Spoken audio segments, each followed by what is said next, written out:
Hello YouTube, this is Ty and you're watching Invisible Chess. Um, like most videos you'll see on my channel, I'm trying to push conversations among us black folks here in America. I want to talk about personal choices and accountability. Now, I know what most of you are thinking. You're thinking, oh my God, here is one of those black conservatives trying to coon, taking the side of white folks and bashing his own people. You're wrong. You'd be absolutely wrong in assuming that. First off, though I am somewhat politically inclined, I actually hate politics really. In a perfect world, we wouldn't need half of the systems that we live under, but people are very opportunistic in very bad ways sometimes. This usually results in extreme corruption and abuses of the people. A perfect example of that is slavery. Something many of our ancestors were subject to. And if you're from the African continent, colonization wasn't that great either. If you must call me something, I guess you can call me a moderate. I may be a little bit more towards the right than maybe the left, but I'm definitely not anywhere near the far right. I believe that regardless of which side of the political compass you fall on, that extremism either way neither yields anything, it never yields anything that is truly progressive for the people, because people end up taking more than they need or should have, which results in abuses of those who do contribute, or people who are the benefactors always try to monopolize everything, which prohibits competition. It keeps the people from being able to be establishers of their own futures. In any case, when it comes to us as black folk, whether we're in the continent of Africa, the Caribbean, or here in America, I notice that when things go wrong within our own environments, when we're unhappy with something, 99.9% of the rhetoric becomes about blaming someone else other than ourselves for something we just might have some minimal influence on. Case in point, among us pro-black folks, it has become very popular to attack black Christians for almost everything in terms of fault. First it was the whites or white supremacy, then it was mulattoes, then it was the black woman, and now it's black Christians. The buck is always passed, and ultimately you start dividing yourselves up and coming undone and more destructive to your own people. Anywhere in the world, wherever there is a gross amount of corruption or injustice within people's communities, the people ultimately turn on each other and victimize one another. How soon we forget that the majority of help we ever got as a people came out of the black church. Not saying the church is perfect, not saying that there aren't corrupt individuals who build establishments more so for personal profit than improving the lives of the people, or who may use their position within the organization to exploit others for personal gain. In any organization, if one, two, or more of the people are corrupt, then you will find corruption within that establishment. That means you can find corruption in government, you can find it in education, you can even find it in the Boy and Girl Scouts of America if you look hard enough. There is potential corruption any place that humans create an enterprise. But we never focus on the values of the individuals who perform these actions. We feel we have to throw mud at something ambiguous because things that are considered to be ambiguous are based off ideas, and an idea can't really fight back. It can't prosecute you. It can't look inside your house and tell you what you're doing wrong, but you can wave it around all day and night and say that your failures as a man or as a woman or simply as a human being, all your failures are because of this or that idea. And I think that's kind of ridiculous. You can blame ideas for only so much, but you can't blame them for choices you make.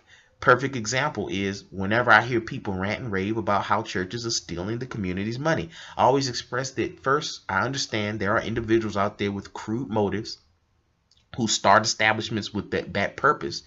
But that doesn't mean every establishment is out to do that. And then I always ask the person that made that statement if they're attending any church currently.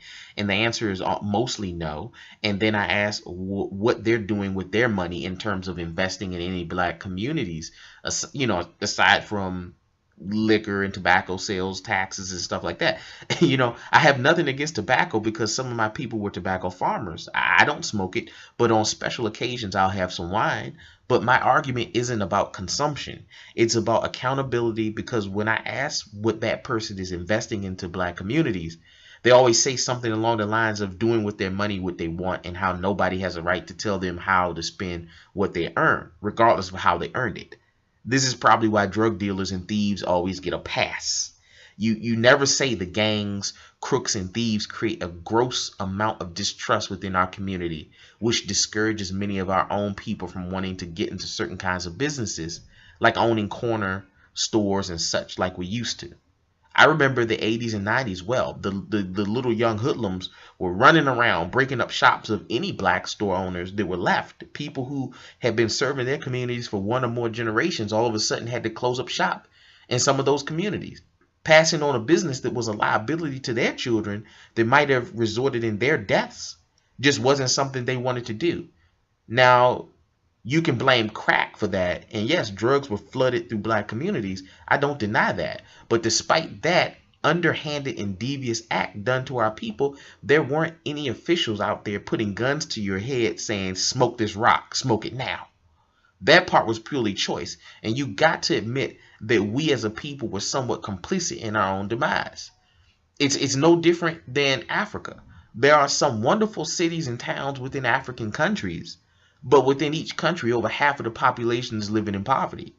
They're politicians who spend more on clothes and cars for each of their wives, in some of those countries, than they spend on improving the lives of the people they rule over. You can't blame black Christians in general for that. Boko Haram blames them, and they kill black Christians daily. But then they also kill black Muslims and anybody else they feel stands in the way of the spoils they want to take. If you research the history of this conflict, you'll find that it has very little to do with religion at all, and more to do with tribal disputes over land and resources that have influenced certain tribes to abuse and sell others. Those tribes were so much at each other's throats and disassociated so much, allowing outside third parties to come in and further pit one group against the other, that they failed to realize that little by little their numbers were diminishing on all sides. They failed to realize that foreign slavers were capitalizing by purchasing, kidnapping, or otherwise people from all the tribes. And by the time they, including the black slavers, looked up, they were outnumbered and outgunned by foreign slavers who didn't care what tribe the black came from. They just wanted fresh black bodies, and so colonization took hold eventually, and everybody was a slave. This is what happens when you're so divided, when you start pointing fingers at very general and ambiguous things instead of saying the reason why we don't have enough black businesses in some of our areas is because a lot of us don't even want to serve our own people. You're either scared of them, or you know how some of them can be and you just don't want to have to deal with them every day. But you don't mind other people migrating to our communities and doing that, and then turn around and complain about not owning anything on your block. Let's not blame the church for that. How often do you go into a sushi restaurant or any other kind of restaurant and don't tip? Table full of people. You ate up all the fish and knew the experience was expensive. You just wanted to do something different, which is great, but then you don't tip and then get mad when the server gives slightly greater service to a table of other folks who pay good money. You want to cry racism, but you knew gratuity was at least whatever percent. I applaud black business owners who patron their community, their people. They are some of the most patient, hardworking folks in the game. I know this franchise is called Wing Heaven. Now, I know, yes, it's a chicken joint, but it's a well-run establishment that is black owned and employs black people.